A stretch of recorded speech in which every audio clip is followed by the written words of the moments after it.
And we are back. You are checking out a deluxe edition of the RCWR Show. Our guest is no stranger to the RCWR Show as he's making his return for the first time in over a year. When it comes to metal, this guest is looked upon as one of its premier ambassadors. Based out in the Pittsburgh area, he's been fronting his own band called the Xander Demos Band, while also working with the national tribute band of James Rivera's Sabbath Judas Sabbath. Since releasing the Road to Guitarcadia EP and Guitarcadia, the full LP, he's constantly been on the road playing wherever, whenever, even supporting bands like Kip Winger, UFO, Deal Disciples, etc. You know, if VH1 Classics Eddie Trunk of That Metal Show thinks Richie Kotzen is one of the most underrated guitarists, there's a strong argument that should also be made for our guest at this time. Ladies and gentlemen, the one and only Xander Demos. Xander, how you doing, buddy? I'm doing good. How you doing, Nate? Xander, thank you so much for coming back to the show. Now, true story, folks. The first time Xander came to the show, I think, Xander, you were our third guest, and we were very wet behind the ears when it came to guests.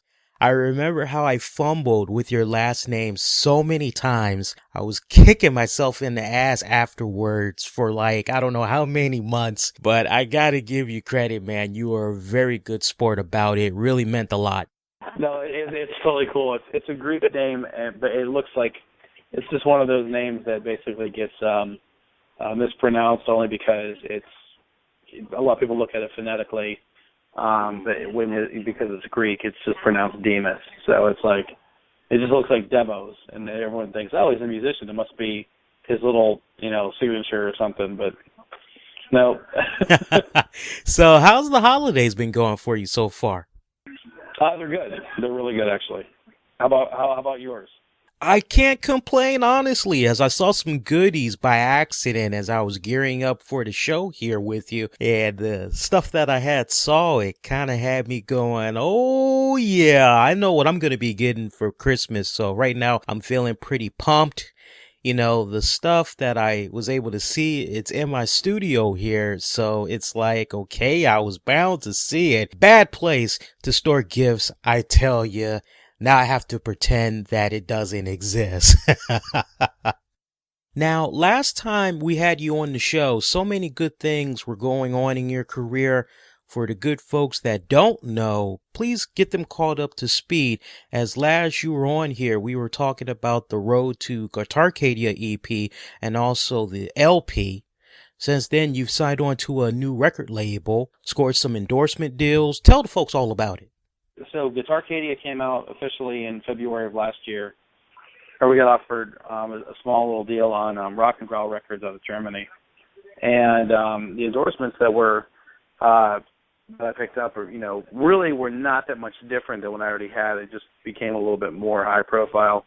I finally had a signature guitar released from McNaught Guitars. I'm also working with Brian Moore and Conklin Guitarists as well as Sir.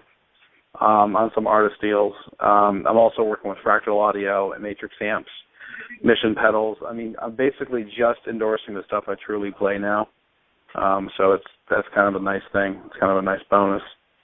And then we got I basically XTB now has its is officially a vocal band. We have a full-time vocalist, and our keyboard player and myself are also do lead and background vocals. So there's a big difference there with that type of the type of band that it is now. Also, the new album is coming out sometime next year. It's just called Dancing Through Daggers, and we have one song released off of it already. So we are. It's going to be a cool album. It's going to be completely different. It's not going to be all instrumental based and stuff. Signing on to a record label can be very beneficial, I've heard. Of course, there's that pressure that you have to deal with from some labels that expect you to be able to deliver certain and new material by a deadline. How's the label been treating you and your boys with regards to that? Has there been any pressure, or are things very flexible? They actually have, yeah. They've been really good. As far as I know, they picked up the option for the second record, but we still have the the option to shop around. So there's still some things that we're exploring with that, but nothing solid yet. I mean, they've been really cool about deadlines. They said, hey, look, great, you're working on a new record. Well, let us know when everything's out, and we'll get out there and push it for you. So it's very cool. That's good to hear. Now, with your Road to Guitarcadia EP and the full album in the books, have you been finding it more challenging as an artist to come up with a sophomore album that you feel surpasses your freshman album? I mean, we've seen it time and time again with some artists who make a phenomenal first album, but they can't surpass it with the second release. However, it's possible when you think about it, like with albums from Led Zeppelin 2, Pearl Jam's Versus, Van Morrison's Astral Weeks. I can go on, but it is possible to break the stigma, if you want to call it that. Yeah, I mean, I believe that. I just see. Here's the thing, Lee. I think I'm cheating a little bit because, the sophomore album that we're aiming to put out, it's not the same formula. So it's, in a way, we kind of have a little bit of a luxury here because what we're doing is, an album that is going to be more vocally oriented and stuff. And, so sophomore album, yeah, there's definitely that possibility of what they call the sophomore jinx and all that stuff. But it's because the pattern is completely different. It's almost like doing a first album all over again. You know what I mean? So we're not. Yeah, I mean, like, I know what you mean, like Led Zeppelin 1, Led Zeppelin 2, like, I mean, a lot of people prefer, 2 or 4 or whatever from Led Zeppelin, or other, many bands that did do really great sophomore, albums and stuff. I mean, for me, like, one of my favorite bands was Racer X, and, their second album, Second Heat, was phenomenal and I think superior than the first, which, in that guitar playing cult community that, I belong to, both albums are, very widely debated on which one's better. And, so for what we're doing, it's, instead of it's just being me, like, going out as a solo artist, it's now, the band is just named after me, but we're kind of putting it out as XDB as opposed to just Xander Demos.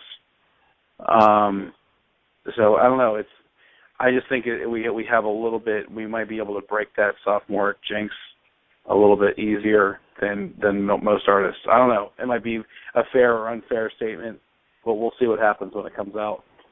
I'm just now getting this from someone in the chat room, from a Mr. Maggot. Direct quote right here. Can you ask Xander about jamming with Ralph? I'm a big death metal fan. Love the side and Obituary. I guess he wants to know, Xander, what was it like working with Ralph? Ralph is awesome. Ralph was one of my old guitar teachers. And here's the thing about Ralph. Back when I lived in Tampa Bay, in the Tampa Bay area in Florida, Ralph was definitely one of the premier guitar players around here. He was more of a really like uber melodic, sort of like a Neil Schon, Michael Schenker type of guitar player. And back then, if you'd have told me he'd have gone into the death metal world, I wouldn't. There was no way I would have believed it, because he just had this really AOR, big stadium rock sound about his playing, which is kind of like the path that I went down. And as being one of his students, I felt it was so cool that he did that. You know what I mean? So he basically put me on like a really great path for the type of playing that I like to do. That's not to say that I don't appreciate the artistry of death metal and those players. I think a lot of those players are phenomenal, especially like the rhythm sections are just downright amazing to be able to do that kind of stuff. I just think it's kind of funny, though, because Ralph, when I knew him, he just wasn't that type of player. But the cool part about it is it shows his unbelievable diversity, and I still, to this day, I cite him as a big influence on me, because just a few lessons I had with him back in the early 90s, it changed the way I approached guitar, and I approached writing solos, and really like the way I approached technique. Like he sat me down and he said, look, you got a ton of technique, but you got to do something with it. You have to say something with it. And he just showed me what was important and all that kind of stuff. So to this day, I'm still an admirer of him, and I still appreciate all the advice he gave me back then. Awesome. Hope that answers your question, Mr. Maggot. That's a wicked name, by the way. He actually said he's looking up some of your music right now, Xander. That's good, bro. Really hope that you enjoy. And trust me, you're gonna like what you hear. You know, Xander, it's good that we're here shooting the breeze because it's been like a huge, huge busy week in music as we all found out who's going to be inducted into the 2014 Rock and Roll Hall of Fame. I said to myself, whose brain better to pick on than yours to find out what's your take on key guys that's going into this Rock and Roll Hall of Fame. I want to get your thoughts on some of these guys, so let's just cut it down to 3. Let's start with Daryl Hall and John Oates. Okay, first of all, they absolutely belong in there. They kind of wrote the book on that type of on that level of pop music and pop and rock music. They had an unbelievably talented group of musicians that played with them, and they definitely deserve to be in there. They really made an impact. And you know what the cool part about it is that rather than fade into obscurity, Daryl's show, the YouTube show that he does, is absolutely brilliant. And I just think that they managed to stay relevant that way. And I think it was a good call. Okay. And how about Nirvana? That's one I absolutely do not agree with. And the only reason I do not agree with it is because there's way many more artists that deserve to be in there rather than them. Mainly because of the fact that they seem to be more of like a rock journalist or rock critic darling band, that really they're getting in there like on their first try. I mean, it's just like, you have to be, the eligibility means that you have to be there, 25 years since your first release. And then, so now all of a sudden, it's been 25 years since their first release and they're getting in on the first try. And there's so many other bands that have had to fight their way in. Bands like Deep Purple aren't even in it. I think it's a poor choice, and I think it's a slap in the face to a lot of people that really deserve to be in there. Do I think that they should be in there eventually? Yeah, but possibly. But I mean, my God, do it right. I mean, go down the list of the people that have really made an impact. And to me, all they really were was just the band that came along and changed music. At that point, but does that deserve some massive notoriety and some massive recognition? No, I mean, I just don't think so. Not the first time out. It just seemed like the rock critics, they just could not wait to get them in there. And to me, it's just a slap in the face of so many bands that deserve it. I feel you on that. I feel you on your points, man. Look, you're talking to somebody that is a huge, huge Nirvana fan. Heck, just a couple of months back, we actually dedicated about 90 minutes to playing Nirvana music as we did a Kurt Cobain tribute celebrating his birthday and all. And man, I must admit, I agree with you. Like First Strike, and they're able to go in, while other bands, they have to just keep going into the Rock and Roll Hall of Fame. They keep making the bid, and they just keep getting shot down year after year after year. Here's Nirvana, first time on the ballot, yet they go in with ease. I must admit, it is kind of weird to see that go down. And again, folks, I am one of the most hardcore Nirvana fans that you'll ever come across. I push the t-shirts. I have all of their albums. I grab whatever box set I can get my hands on. I mean, honestly, I'm with you, Xander. I don't really think they should have gone in this first attempt. If anything, and it could just be me, but for me, I personally wouldn't have mind seeing them go in maybe around 2020. I just think that when there's, even Eddie Trunk, I heard you do the commercial with Eddie Trunk. He actually had like a Rock and Roll Hall of Shame shirt on at one of his shows, and I tried to get you couldn't see it on the show, so luckily I found it on Google Images, and it was really like a list of bands that should be in there.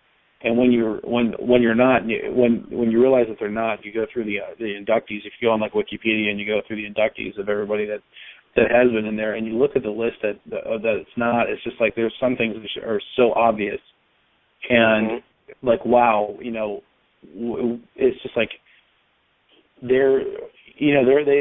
Nirvana always tops that, like the list on Rolling Stone, like of the greatest bands of all time kind of thing. And it's just like, no, I mean, I totally disagree. I'm not the biggest Nirvana fan. I liked them when they first came out because I thought they were the kind of band that, was just going to be what they were. I didn't realize that they were going to be so, massively world-changing at the time. And I just think that just to throw them in there against, I mean, just the fact that Kiss is finally in it now, I mean, people might not like them, but then again, I've also read quotes from people who were on the board of the Rock and Roll Hall of Fame saying, if I had my way, this band would not be in there.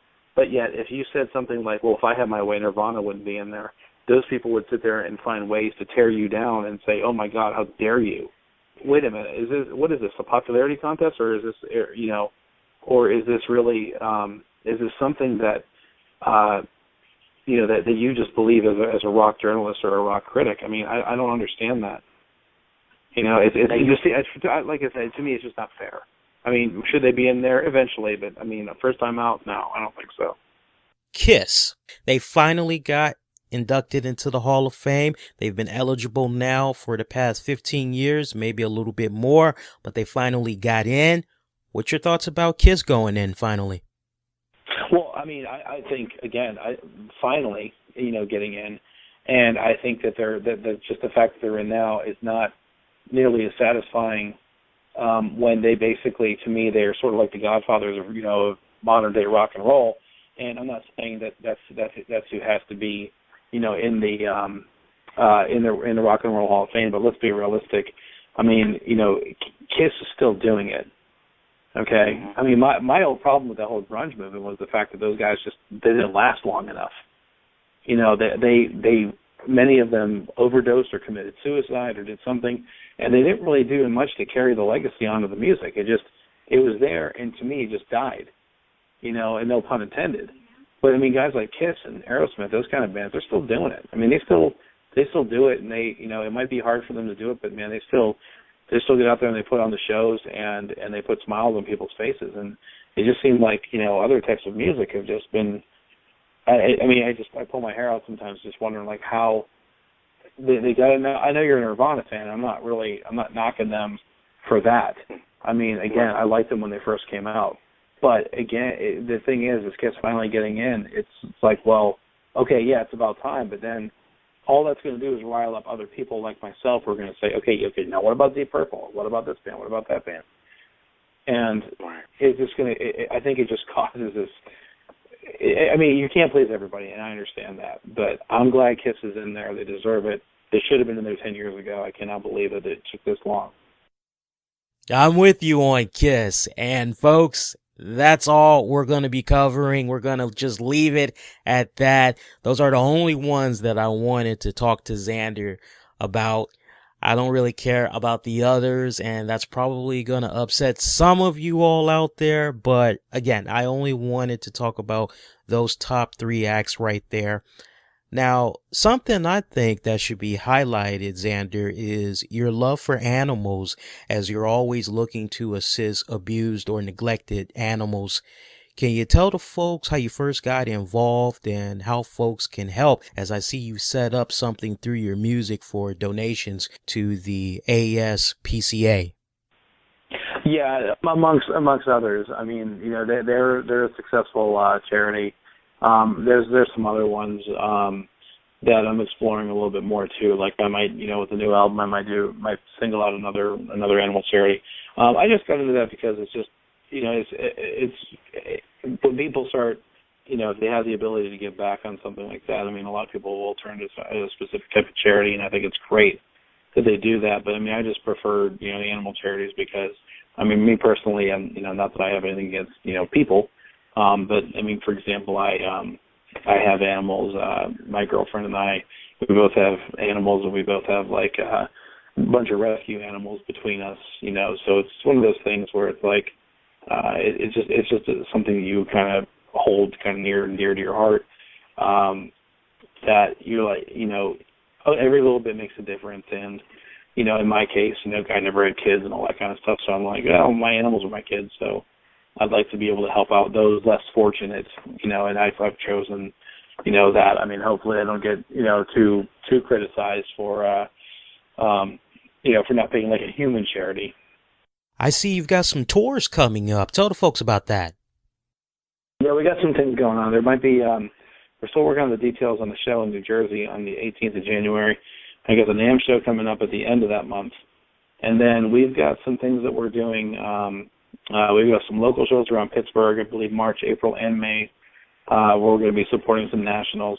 Next year, we're going to be playing with Sean Pilata from Line of Fire and Talon at the Rock and Skull event. Basically, it's like similar to the Skull Fest that we did this year that was out in Nebraska. It's going to be in Chicago. So we're playing with him as a headliner on Friday night, and then we have our own show, like our own set as XDB, the next night. And, I mean, it's only, right now, it's December 2013, obviously. A lot of things that happen for us kind of develop at a pace for, maybe like a month or two out. So, a month from now, we might have something big coming up. So, like maybe in the summer. So right now, our schedule's open, but we're starting to fill things up, to get out there and play live. We'd like to play, a little bit more live than we did this past year, even though we did pretty well. I've also done some events on my own just, because it was more, effective, maybe like a smaller set. I might go and I might play the instrumental backing tracks, some cover tunes, as well as my own. And, where it might not be, cost effective to have the whole band go. If there's like, for example, I did a charity for a little girl out in Columbus about a month and a half ago. It was a short set, and the guys in the band unfortunately couldn't make it because it was like last minute. But we were able to, I was able to go out there and do the charity and all that kind of stuff. So it was pretty cool. So I had that flexibility to go out there and do something by myself, as so that kind of stuff might pop up, maybe half a dozen times next year, and I'll do that because I usually will jump at the chance to play a show for charity because I don't mind doing that. I think it's cool to whatever kind of charity it is to help out. How can folks stay connected on what all you're up to? The best way to do it is just to go on XanderDemos.com, XanderDemos.com, and that just, you can burn from there. There's all the links to all the, the social media and all that stuff. So my YouTube channel and Facebook and Twitter and all that stuff. And, we're always doing fun stuff on my Facebook page and everything. And you'll see some of my rants on my personal page. You can become friends with me, and, I shoot my mouth off every once in a while. We just stir up some good, honest debates. Now, last we checked in with you, you were offering guitar lessons. Is that still the case on your downtime? Yeah, here and there, but it really doesn't. It doesn't happen very often, nearly as much as I'd like to. Be able to do that. If I wasn't running my own business and stuff, I probably would be doing a lot more lessons. Take a couple Skype ones here and there, but I mean it's hard to get people to commit to all that.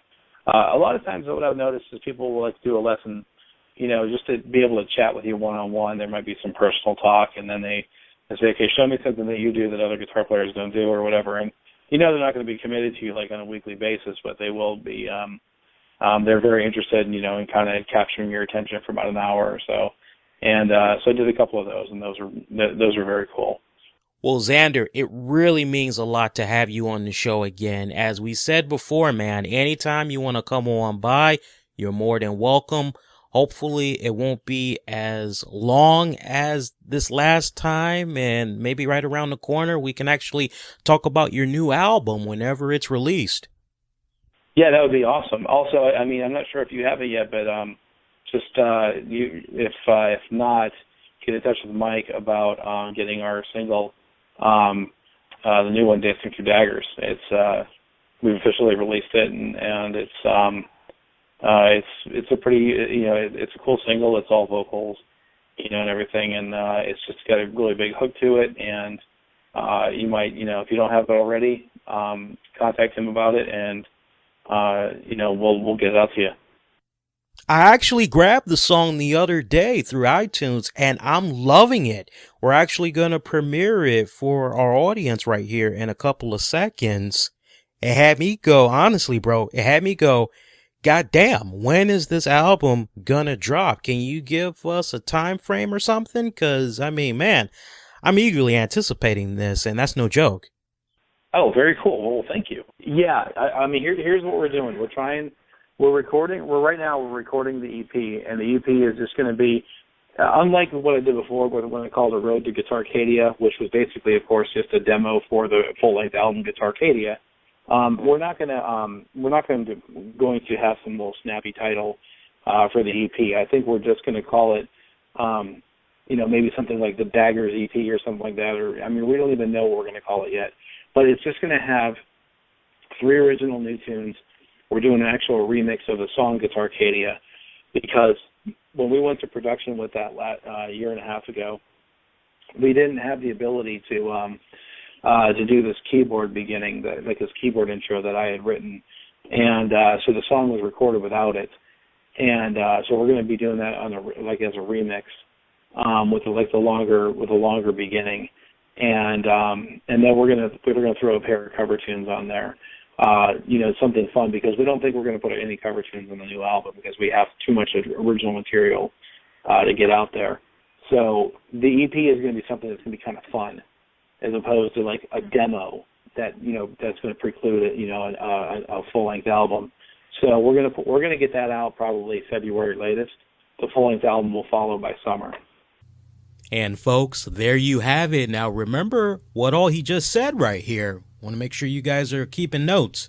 Well, Xander, look, thank you so much for coming on to the show again. It really means a lot.